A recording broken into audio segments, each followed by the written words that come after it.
Ce bateau a fait les frais du dernier épisode méditerranéen.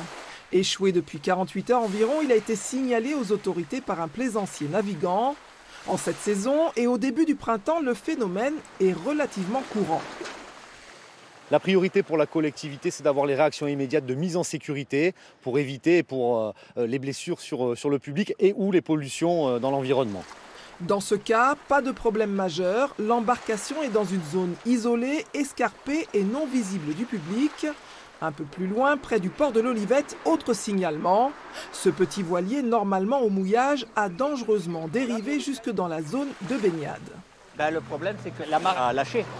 Je pense qu'il y a eu des vagues cette nuit, où le vent qu'il y a eu là, ça l'a poussé vers le rivage. Ce nageur à l'entraînement, habitué de la plage des Ondes, a vainement tenté de l'éloigner sans succès. La quille, elle est plantée dans les rochers et du coup, il bouge pas. Moi, personnellement, ça ne me gêne pas. S'il y en avait 50, ce serait effectivement plus gênant.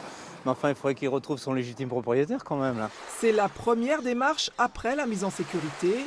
Tout bateau à problème repéré ou signalé fait l'objet d'une procédure. Là, on n'est pas face à un bateau en état d'épave, mais en état d'abandon. Ses propriétaires ne sont pas dessus, mais il est encore en état de flottabilité. Donc là, la notion d'urgence est différente.